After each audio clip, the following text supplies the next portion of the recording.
Oke, kalau kita ngomongin soal peperangan rohani, cuma bertahan aja tuh ternyata nggak cukup.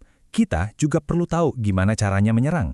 Nah, untuk itu kita akan bongkar tuntas 3 senjata ofensif utama yang diuraikan dalam buku Melawan Setan.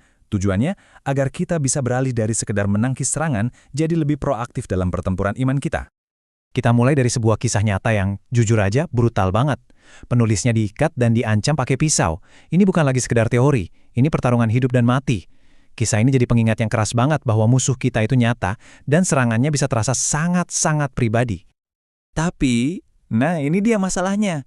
Musuh itu nggak selalu datang dengan kekerasan fisik yang kentara. Seringnya, serangannya itu jauh lebih licik. Kayak perlawanan yang terorganisir dan gigih yang menyusup ke dalam kehidupan kita sehari-hari, seringkali tanpa kita sadari. Ini dia peta pertempuran kita untuk pembahasan kali ini. Pertama, kita bakal pahami dulu panggilannya untuk bertindak. Lalu, kita akan bedah 3 senjata ofensif utama kita. Pedang roh, kekuatan doa, dan disiplin berjaga-jaga. Dan terakhir, kita akan lihat gimana caranya kemenangan itu pada akhirnya dijamin. Oke, kita masuk bagian pertama, panggilan untuk bertindak. Jadi, sebelum kita ngomongin senjatanya, kita harus benerin dulu mentalitas kita. Ini bukan soal ngumpet di balik perisai ya, justru sebaliknya. Ini adalah panggilan buat kita untuk secara aktif maju ke medan pertempuran. Kalau kita ingat-ingat di Efesus 6, setelah Rasul Paulus merinci semua perlengkapan buat bertahan, kayak perisai, ketopong, baju zirah, dia ndak berhenti di situ. Dia justru lanjut memberikan 3 senjata buat menyerang yang krusial banget. Pesannya jelas kan, kita tuh nggak cuma dipanggil buat bertahan, tapi untuk melancarkan serangan balasan. Bagian kedua, pedang roh. Nah, ini dia senjata ofensif pertama kita dan mungkin yang paling ikonik. Tapi, apa sih sebenarnya pedang roh itu? Dan yang lebih penting, gimana cara kita menggunakannya secara efektif dalam pertempuran? Mari kita bedah lebih dalam. Sederhananya, pedang roh itu adalah firman Tuhan, yaitu Alkitab. Tapi, jangan bayangkan ini seperti buku tebal berdebu di rak ya. Bukan. Sumber kita menggambarkannya sebagai senjata yang hidup, aktif, dan lebih tajam dari pedang manapun. Inilah alat tempur utama kita. Disinilah letak kejeniusan senjata ini. Ternyata fungsinya ganda.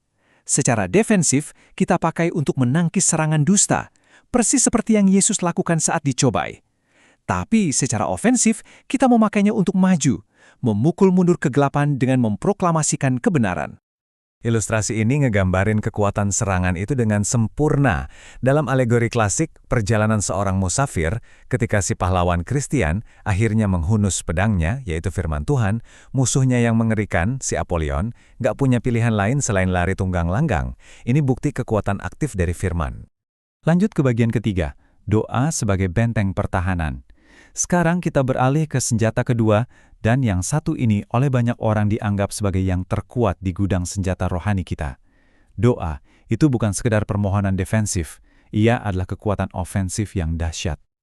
Bahkan sekelas Martin Luther, laksasa reformasi gereja itu, menyebut doa sebagai senjata terhebat kita. Tanpa doa, peperangan rohani kita itu ibarat mesin tanpa oli, semuanya bakal berhenti dan macet total. Jadi, gimana cara kita menggunakan senjata ini secara efektif? Paulus ngasih 4 perintah yang sangat jelas. Berdoalah selalu, bukan cuma sesekali. Gunakan segala jenis doa, bukan cuma satu macam. Berdoalah di dalam roh, bukan dengan kekuatan sendiri. Dan yang terpenting, berdoalah dengan ketekunan, artinya jangan pernah menyerah. Nah, biar lagi praktis lagi, teolog Martin Lloyd-Jones memberikan nasihat ini. Kuncinya itu bukan formula ajaib, melainkan sikap hati kita. Bersandar pada Kristus, menjadikan doa prioritas utama di tengah kesibukan, dan dengan keyakinan penuh, menggemakan kembali janji-janji Tuhan kepadanya. Oke, bagian keempat, disiplin berjaga-jaga. Senjata ofensif kita yang ketiga dan terakhir ini adalah sesuatu yang sering banget diabaikan. Disiplin untuk berjaga-jaga. Ini adalah semacam kewaspadaan aktif yang mengikat 2 senjata lainnya, firman dan doa, menjadi satu kesatuan yang solid dan kuat. Konsepnya sederhana tapi sangat kuat. Coba bayangin seorang prajurit di pos jaganya. Dia harus selalu waspada, nggak boleh ketiduran, nggak boleh lengah sedikit pun. Nah, dalam konteks rohani, artinya kita harus secara sadar dan konstan waspada terhadap setiap serangan musuh. Terus prakteknya gimana sih berjaga-jaga itu? Artinya, kita melihat ke dalam untuk mengawasi kondisi hati kita. Terus kita melihat keluar untuk mendoakan orang lain. Dan kita juga melihat ke depan untuk terus bertekun tanpa menyerah saat pertempuran terasa sulit. Ini adalah kewaspadaan 360 derajat yang konstan. Oke, sekarang kita sampai di bagian terakhir. Bagaimana perang dimenangkan? Kita sudah membahas semua senjata dan taktik kita.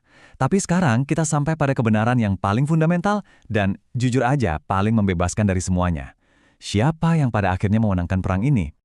Inilah jawaban yang melegakan itu. Meskipun kita dipanggil untuk bertempur, kita tidak bertempur sendirian atau dengan kekuatan kita sendiri. Perlengkapannya itu milik Tuhan, pertolongannya datang dari Roh Kudus, dan kemenangan akhir itu sudah dijamin oleh Kristus. Kita adalah bagian dari pasukan pemenangnya.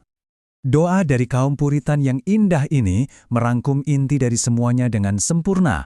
Permohonan utama kita bukanlah kekuatan dari diri sendiri, tetapi persekutuan yang begitu dalam dengan Tuhan, karena di dalam hadiratnya lah kita menemukan kekuatan sejati untuk menentang setan dan berdiri teguh. Sebagai penutup, mari kita sama-sama renungkan pertanyaan ini.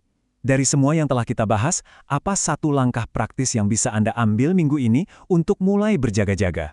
Bagaimana Anda akan menerapkan salah satu dari senjata ini dalam kehidupan Anda?